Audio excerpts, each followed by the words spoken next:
Estamos passando por um dos momentos mais complexos na nossa humanidade. É pandemia, crise econômica, crise petrolífica e guerras políticas, ideológicas, religiosas. Só que aconteceram 3 eventos muito marcantes nessas últimas 2 semanas que eu tenho certeza que você vai concordar comigo no que eu vou te falar a respeito disso e da possível reviravolta mundial que isso pode gerar.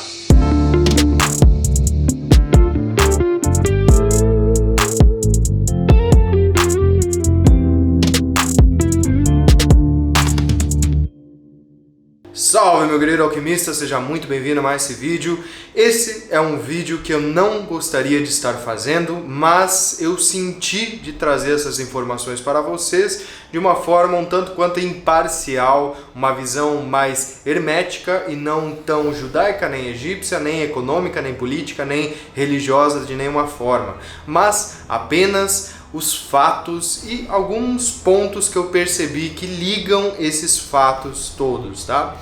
Bom, como vocês devem saber, minha gente, teve a Páscoa semana passada e na Páscoa aconteceram 2 eventos. Só que antes da Páscoa, uma semana antes, também aconteceu um evento muito marcante lá no Egito. Eu estou falando na Páscoa do evento do desfile dourado das múmias, né, que foram transferidas 22 múmias. 22, né, o número de arcanos maiores do nosso tarô egípcio, foram transferidas de museu e foi feito um evento excomunal, faraônico, né? Tá todo mundo falando disso, que foi um evento totalmente inesperado pelo momento que estamos vivendo, um momento de pandemia, um momento em que as barreiras turísticas estão todas fechadas, que não teria um público para ir lá, né? Um quesito comercial de fazer uma estrutura tão grande de um evento assim, mas eles fizeram e dentre vários simbolismos ocultos que eu percebi naquele evento, teve algumas coisas que me deixaram um tanto quanto intrigado, que é justamente o fato de serem 22 múmias do novo império, da 18ª dinastia, a maioria dessas 22 múmias. O que isso quer dizer? A 18ª dinastia foi a dinastia que escravizou os hebreus. E sempre lembrando que a Páscoa, antes de ser renascimento de Cristo, né, conforme o cristianismo prega, é a libertação do povo hebreu da escravidão egípcia, que aconteceu na 18ª dinastia, tá bom? Porque o Egito, como a gente bem estuda aqui no panteão hermético, né, ele teve seus momentos áureos, mas ele também caiu, como já dizia no Corpus Hermeticum, que tem um link aqui em cima onde eu falo sobre essa profecia hermética que estava escrito lá, que o Egito é como o reflexo do mundo e ele iria uma hora cair, né, perecer essa era dourada do Egito, e foi o que aconteceu na mão de faraós como Ramsés II e entre outros lá que não vem ao caso aqui, mas que foram justamente as múmias escolhidas para serem transferidas de museu, numa data celebrativa de libertação do povo hebreu, que é a Peshach, né? Essa libertação, a Páscoa, que é Passover, que é passar por cima. Peshach significa passar por cima. Então, é muito curioso esse movimento, num momento em que as barreiras turísticas estão todas fechadas, num momento em que não tem um quesito comercial de vender lá ingressos e tudo mais, né? Fazer toda essa movimentação turística como eles alegavam ali para fazer esse evento nessa data. Então isso foi considerado como uma afronta, né? Um aspecto de bater de frente com a cultura de Israel. E no mesmo momento da Páscoa aconteceu também uma coisa que está movimentando aí muita gente, os rabinos, né, estão no alvoroço e tal, tem uns que estão falando que o novo Messias chegou. Quem que é o Messias? Para a cultura cristã é Jesus Cristo, né, aquele que veio para render o mundo e não salvar, então redenção do mundo e não salvação. Isso é um aspecto que eu vou comentar em outro vídeo, né? Porque aquele que busca um salvador externo se põe no papel de vítima. Então, busquemos a redenção, não a salvação, mas não vem ao caso aqui.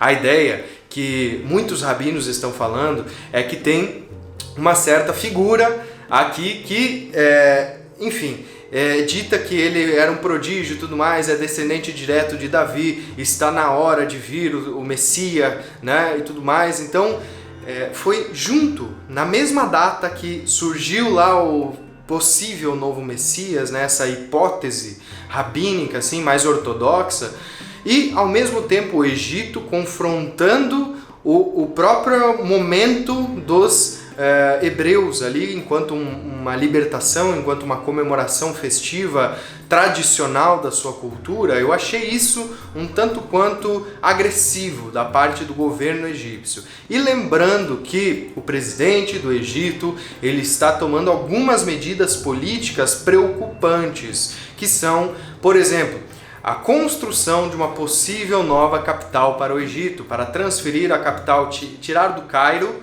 que é a famosa lá cidade das pirâmides e tudo mais, porque ele alega que todo o PIB do Egito está concentrado no Cairo e não nas outras regiões. Então eles estão fazendo uma outra cidade de tamanho monumental, né, para ser essa nova capital do Egito. Mas isso é muito estranho, porque parece que ele quer desviar as atenções lá das pirâmides, trazer para um outro viés, e ao mesmo tempo ele faz uma celebração ritualística, porque tem muitos elementos rituais do Antigo Egito, dos antigos deuses pagãos e tudo mais, e não só isso, mas sim do culto ao deus Faraó, que era assim que foi feito, por exemplo, nessas últimas dinastias, onde o Faraó era a representação de Deus na Terra. E isso, ao meu ver, é uma vertente um pouco errônea, né? De a gente ver, por exemplo, um ser humano como uma figura de Deus. É idolátrico isso. Então, não está muito condizente essas visões, parece que tem coisas meio turvas aí no meio, mas não queremos criar uma teoria da conspiração aqui, são apenas alguns fatos. E, lógico, tem gente que diz que a China está envolvida, a Rússia está envolvida e tudo mais, e aí que vem o nosso terceiro ponto, que 2 semanas atrás, um navio gigantesco encalhou no canal de Suez, que é um dos canais ali que tem no Egito e que é uma das principais rotas marítimas comerciais do mundo. É onde passam centenas, milhares de navios por dia carregando petróleo, mercadorias e tudo mais, e é a rota que permite com que venha, digamos, do Oriente até o Ocidente, né? Senão tem que passar por baixo da África ou por cima, lá pela Rússia, né? Então, um suposto acidente que não tem explicação ainda, que dizem que o vento virou um navio de proporções monumentais e ele ficou encalhado no meio do canal de Suez, impossibilitando assim a passagem de outros navios. Isso gerou uma crise nas ações, no valor do petróleo e tudo mais, e a Rússia, nesse meio tempo, ofereceu uma solução, que era passar pelo canal lá de cima, né, que é canal deles, né? Então teria todo um interesse comercial, teria todo um jogo político, um jogo de interesses aí, e por um milagre divino, né? Já que a Páscoa sempre é comemorada em lua cheia, e isso é muito importante, nesse período de Páscoa, o navio estava lá uns 4, 5 dias já, a lua ficou cheia, e como sabemos, lua soberana das marés, então a lua ficou cheia e a maré subiu o suficiente para que o navio se desencalhasse e eles conseguissem remover ali então e liberar esse acesso. Então olha como os movimentos sincrônicos da própria natureza estão agindo e os movimentos morais do homem também está agindo de forma quase que contrária a esse fluxo natural.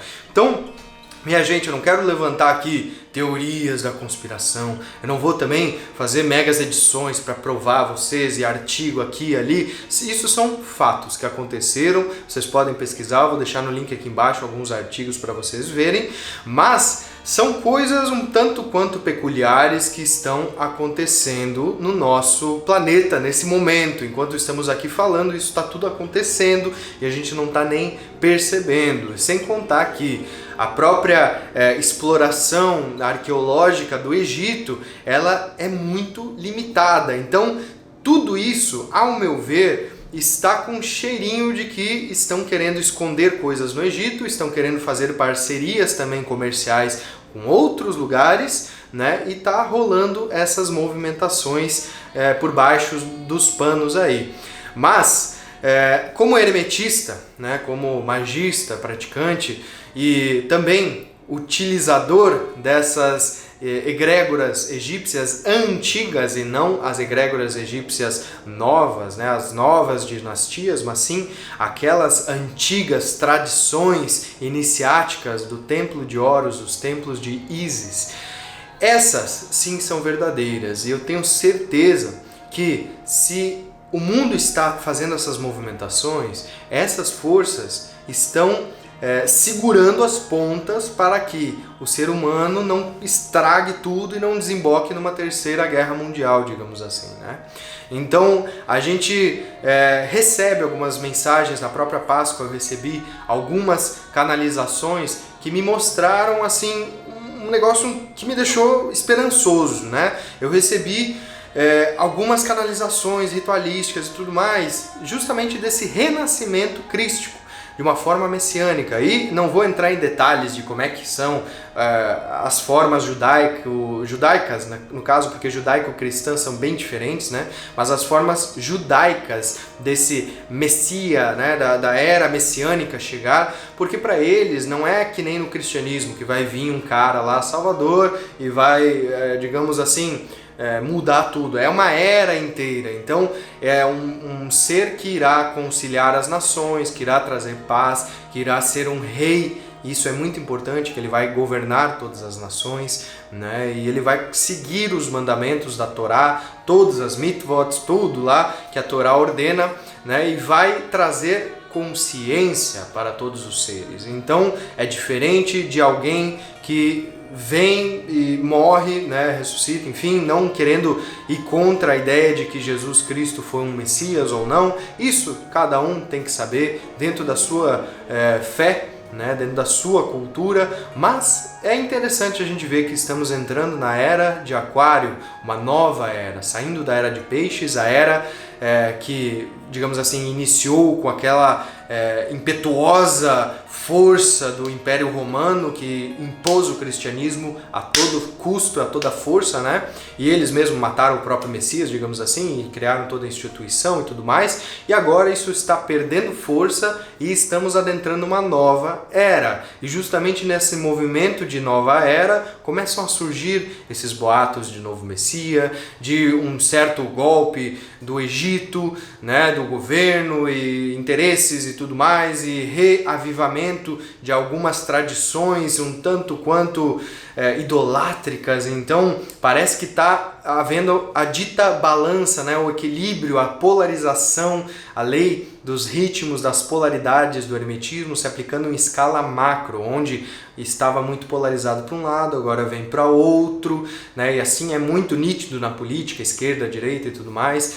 Uma hora Estados Unidos, outra hora China, outra hora não sei quem, e assim vai fluindo as polarizações do mundo, né? O pêndulo do mundo, ele também existe e ele funciona. Só que aí temos emanações ativas e passivas, né? E passiva a gente considera, por exemplo, a natureza, e ativas o ser humano, que tem livre-arbítrio para escolher. Mas a natureza tem uma grande força. Então, o ser humano já governou por uns 2000 anos, fez o que quis e tudo mais. Agora estamos voltando a esse comando natureza, né? Comando da Mãe Terra. E esse comando da Mãe Terra, a gente vê nitidamente o poder que ela tem de mudar tudo, né? Seja desencalhar um navio lá num canal que ninguém estava conseguindo, seja renascer um possível Messias, né? Seja mudar a consciência de uma nação, mudar todo a história, assim, o curso dessa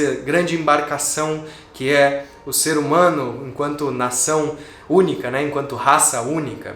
Então vamos esperar pelo melhor, minha gente.